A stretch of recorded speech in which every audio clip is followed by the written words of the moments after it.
지난 8일 국회 본회의장에서 소위 내란 특검법 제2요구안이 부결되었습니다.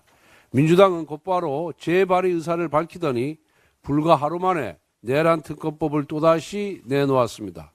부결 반나절 만에 법안을 만들어서 국민 앞에 들고 나왔다는 사실 자체가 무한 특검을 통해 정쟁을 지속하겠다는 의지 표현이자 이 법안이 얼마나 졸속인지 방증하는 것입니다. 원래 특검법은 예외적 보충적 수사 제도이므로 수사 범위를 한정하는 것이 핵심입니다. 그런데 이번에 민주당이 내놓은 특검 법안은 수사 범위를 무한정 늘릴 수 있게 무제한 특검의 길을 터놓았습니다.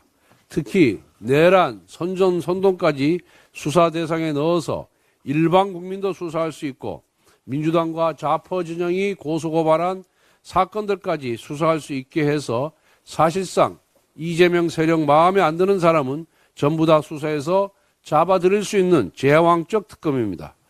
또한 아닌 말고식의 선동까지 특검 대상에 포함을 시켰고 사법의 정치화를 가져오는 여론몰이를 위한 대국민 보고 규정까지 두고 있습니다.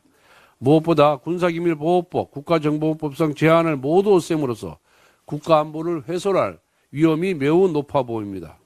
즉 이번 민주당의 특검 법안은 광범위한 수사로 정부 여당과 일반 국민 전체를 겨냥하고 있다는 점에서 그리고 특검을 정치투쟁의 도구로 쓰려 한다는 점에서 기존 특검법의 보수 계멸이라는 목표를 그대로 계승하고 있습니다.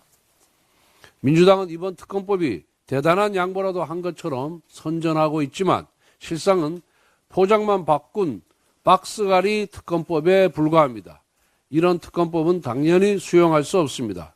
어제 저는 특검법에 대한 논의를 시작하겠다고 밝혔습니다. 국민의힘은 민주당의 졸속 특검과 달리 특검 제도의 본래 취지인 보충성과 예외성의 원칙을 지키고 위헌적 요소를 제거한 법안을 신중하게 검토하고 논의하도록 하겠습니다.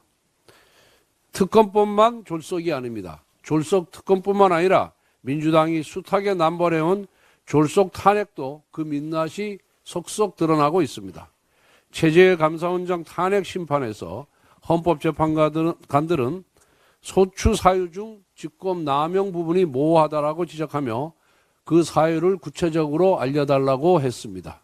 아울러 이창수 중앙지검장, 조상원 4차장, 최재훈 반부패 2부장의 탄핵 심판에서도 막연하게 추측이나 짐작으로 탄핵 사유가 있다고 주장하면 판단할 수 없다.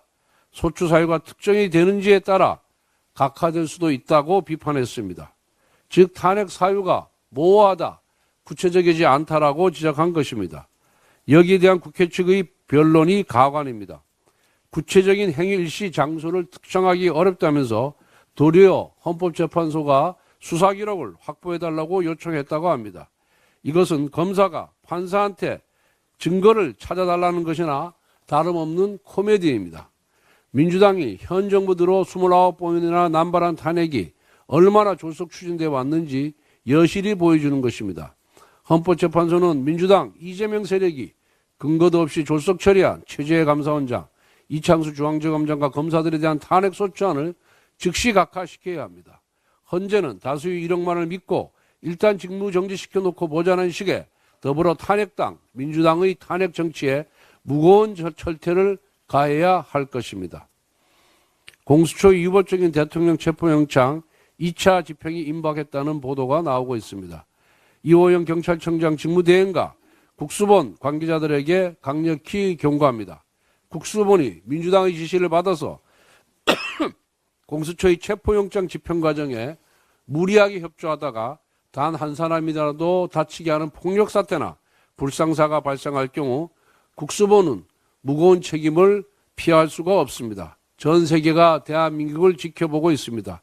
국수본은 국격에 맞는 질서 유지를 위해 노력하길 바랍니다. 아울러 공수처는 위법적인 체포영장 2차 집행을 포기하고 사건 전체를 경찰에 이첩하기를 바랍니다.